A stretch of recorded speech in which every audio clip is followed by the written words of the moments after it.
Hi there, welcome back to My Hobby Prison. If you remember, we just put a Zone Off-Road 4-inch lift kit on Whiskey Juliet, and I've been struggling with the steering ever since. Took it to get it aligned. They said they couldn't align it because it's got some stuff I need to do, ball joints or whatever. Did all that. And at the time they said they couldn't adjust the caster. I don't really remember. So I also got some Core 4x4 front and upper and lower control arms. I made a video about installing that. Took it back to the alignment shop. All these things are improving the steering a little bit, but I took it back to the alignment shop and they put some things in there, and then they said they couldn't adjust the camber. And it's still, it's got a little bit of bump steer, a little bit of wandering. So I got a Zone Off-Road steering stabilizer. We're gonna put that on today, see if that helps the steering at all.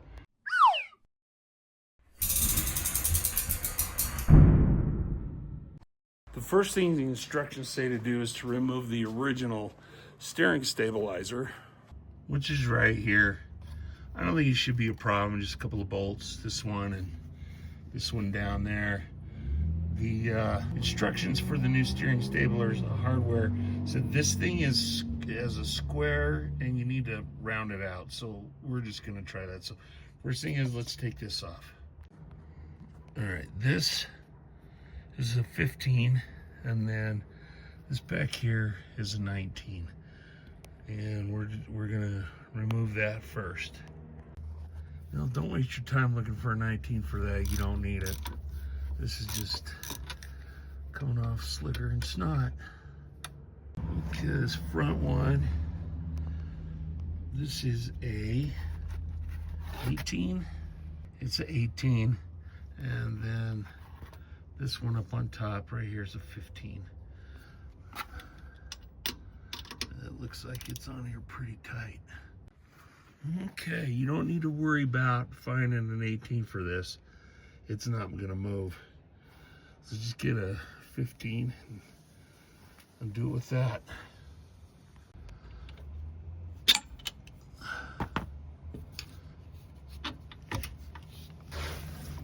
That's got to come out. Well, that came out easy. What about this?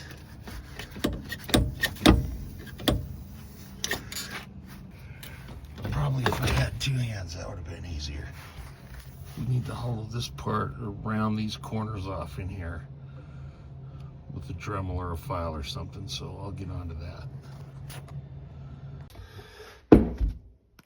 I don't even know if this one was even that bad. That's fully extended. It's pretty easy to push down, but it doesn't spring right back out. And this one's fully extended too, and yeah, it's a lot harder to push down, so hopefully that'll make a difference. I already did this front one. It went pretty quick, actually. I used my Dremel with this tip on it. Clean it right up. You got to do the backside though too, but you want to fit this size of bolt in there. It goes through there, but it doesn't go through the back because it's squared off. So you just gotta round that off a little bit, that square hole. Doesn't take much.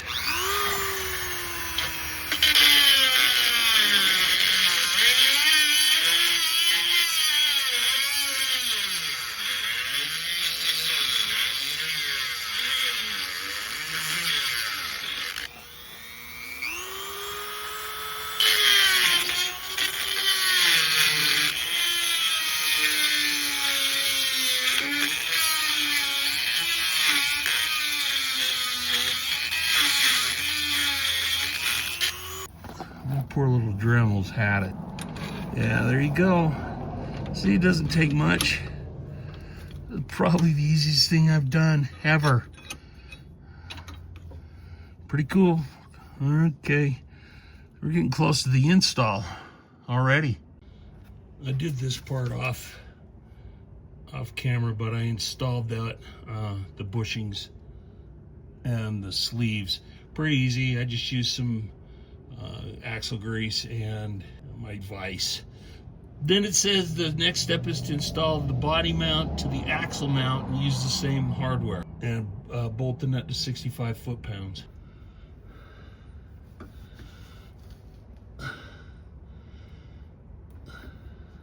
Can it?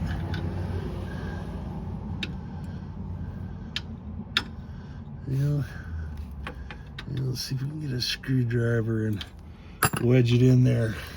That says it's in.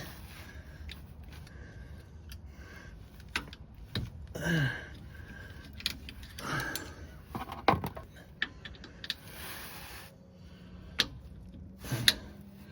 course, I can't see where it's off. Maybe twist it in. I don't know.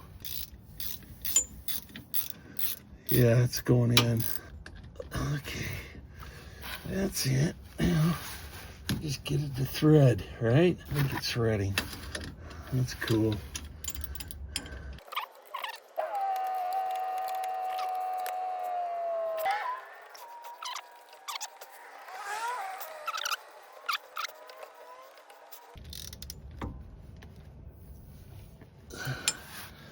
All we have to do is attach this part to this, and the instructions say it comes with a new bolt. So you use this new bolt, use a small washer on the new bolt end, slide it through the bracket, maybe, and then into there. The big washer goes on this end, and then I think this is a number 18. Yeah, 18. This one must be 17. And then you torque this one to 50 foot-pounds. This one is 50 foot-pounds of torque.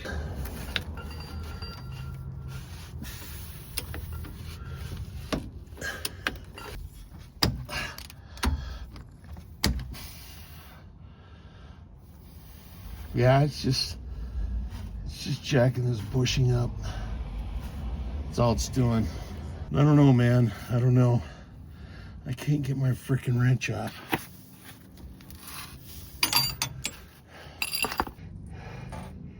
It's just jacking that bushing all the way up. I have no idea why it would do that. But, and this other one, 65 foot-pounds. Let me just double check that. Yep, 65 foot-pounds. So I'll do that, and then we're going to take it out and drive it. Let me show you what torquing that bolt down is doing. See that?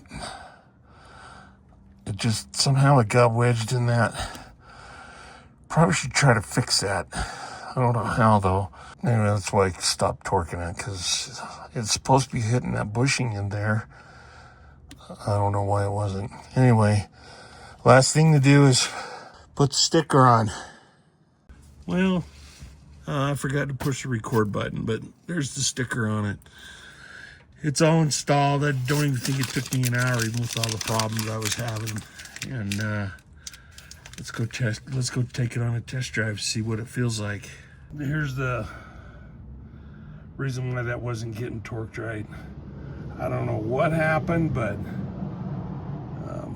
all I did is I took this steel sleeve out of from the old shock bushing and replaced it. So I'm gonna call Zone and see if they'll send me a new one. It was easy to change. Maybe they'll give me a new one.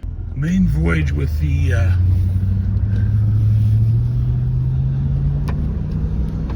new steering stabilizer on it. It's a marketable improvement. Is it still as good as a factory ride? Oh, hell no. But it's way better than it was. A lot better. I'm not even holding on. It's still got a little bit of a wander on it, but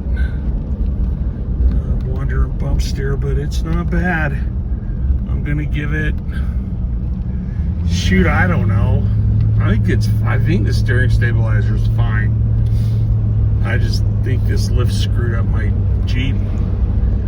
Anyway, That's how you put the Zone Off-Road steering stabilizer kit on it. That's the kind of results I got. Anyway, if it was up to me, from 1 to 5 Victor heads, for the price, I'd give it, I'll give it a 4 Victor heads. It is better. So yeah, 4 Victor heads from me.